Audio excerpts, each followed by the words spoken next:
how to stop overthinking everything so you can find peace of mind? I definitely know about overthinking, and in fact, I would have done a lot better in school. I would have gotten a lot better grades if I had stopped overthinking. And even still in my life, I can still hear some adults telling me, Shannon, don't overthink it, just do it. today I'm gonna help you step outside your comfort zone, stop that overthinking so you can start creating peace of mind. After all, great things never come inside of our comfort zones. So why do we overthink? Usually we're overthinking because we're worried about everybody else and what they're thinking about us. And the funny thing is, everybody's worried about their own selves, so they're actually not thinking about you all that much. So number one, give yourself a break. And then I'm going to share with you 3 tools that are really going to help you so you can get out of that overthinking mind, step outside that comfort zone, and actually feel peaceful. So number one, imagine that all of these thoughts, these negative thoughts, these overthinking thoughts are just like a little kid pulling on your shirt. You know, if for all of you parents out there, it's Mommy, mommy, mommy. and we try to ignore them, we're talking, we're doing our other things, and we're ignoring them. Mommy, mommy, mommy. And they pull on your shirt, they pull on your shirt. These thoughts get louder and louder and more annoying, and the overthinking gets out of control, and then finally you go, what? And the child says, I love you. oh man, it really gets you in the feels. But that's what our thoughts are trying to do. All of these overthinking thoughts are just trying to get your attention, to tell you they love you, to help you in some way. All of these thoughts are not trying to hurt you. They actually want to help you answer your questions, lead you to an answer that you're searching for, give you something that is going to help you as you continue in your life journey. So number one, just listen to those thoughts. Just like that little child, give it some attention and say, what? Number 2, write those thoughts down. All of these things that are coming up, again, they're just here to help you and support you. So take some time to write them down. Take some time to actually hear what they're trying to tell you. It might take a while. It might take 5 minutes, 10 minutes. It might take you 30 minutes, but write all of the thoughts down. Once they're feeling heard, then they can start to leave your mind. You can start to let some of these overthinking things get out of your way. Now, you have your list, you've got all these thoughts. The third thing is to pick 1 or 2 and ask yourself, what am I needing right now? So this thought comes up, listen to it, ask yourself, what am I needing right now? What am I needing to feel heard or understood or validated? What is this overthinking thought trying to tell me? Now, if it's something that's making you feel bad about yourself, then possibly what you're needing is to feel good about yourself. So keep asking yourself those questions. What am I needing right now? Now what am I needing? What am I needing now? And allow yourself to follow down the train.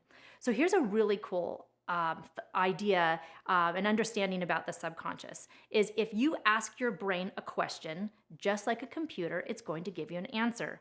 If you ask a bad question like, why am I so lame? You're going to get a really lame answer about yourself. But if you're asking yourself, what am I needing right now? Oh, I'm needing to feel loved or heard or understood or validated. Okay, who am I needing that from? What does that look like? What does that sound like? Allow yourself to ask your brain, your subconscious, that little computer inside your skull, some really positive questions and write those down too. You might be surprised at some of the answers. And the more that you ask yourself those good questions, the more your own inner being, your own mind is going to give you those good answers.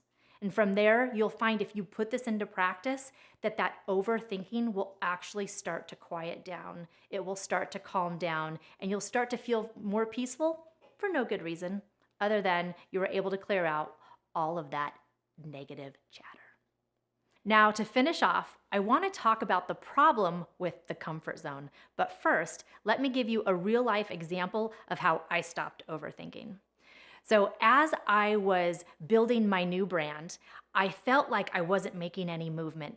And all of these thoughts kept coming up in my head, like, do this, do that. And I found myself being really busy, but not actually being productive. I was so caught up in my head and all of the things I needed to do, and what about this, and what about that, and what will they think about this, and what do I think about that, and should I do it this way, or should I do it that way?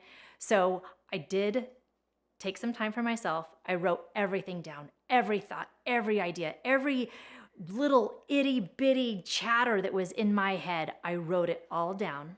And then I asked myself, what do I need right now? Looking at this list, what am I needing right now? And it occurred to me that I was very much in my feminine energy. So feminine energy is a lot of being in the moment, but I wasn't taking action, which tends to be a more masculine energy. So I knew in that moment I needed to bring in some of my masculine energy, that take action energy, so that I could have my to-do list and take action in a way that would actually help me move forward, to not just be busy, but get things done. So what I ended up doing is I closed my eyes, I sat on my bed, and I said, okay, I'm needing this masculine energy. Where do I need that? What does it look like? And I got this idea of a circle or a ring. And so in my ring, it was only half full. That was my feminine energy. I was really strong in my feminine energy. But that other half of the ring, my masculine energy, there wasn't anything there. So in my mind, since I get to make this up because it's emotions and feelings, I imagined that this masculine energy, this take action, do this, take action energy was available for me outside in the ethers, in heaven, and in the space above. So either way, it was outside of me and I wanted to pull it in. So I imagined pulling in this masculine energy and feeling that take action energy fill my body, and actually in my mind watched this ring start to fill up. And as it started to fill up, it got closer and closer. And once that ring finally came to a closure, I felt that I had the energy that I needed to actually put my ideas into action, to actually take all of these thoughts that were crowding my mind, have them organized, and then do something about them. So I know I promised you that I would talk about the comfort zone. Here's the thing, nothing good ever happens in the comfort zone. It's comfortable. Whether it's good or painful, nothing ever comes from inside that comfort zone. So anytime that we are wanting to grow ourselves in any way, to be that better, faster, most amazing version of ourselves, we have to step outside our comfort zone. And when that happens, those thoughts are going to run wild. So to recap, when all of these thoughts are raining around you, raining down on you, and you can't see your way through, be willing to give yourself that time, just like that little child tugging on your shirt. Listen to what those thoughts are trying to tell you. Second, write them down. Make that list, whether it's 1 page, 2 page, 5 pages. Let them be heard and validated and understood. And third, pick 1 or 2 or all of them and ask yourself, what am I needing right now? What do I need for this thought to feel like it's been heard and validated, so that you can take action, so you can continue to step outside that comfort zone, so that you can continue to find peace in the amazing life that is ahead of you. If you like this video, check out How to Find Peace in a Bad Marriage. See you then.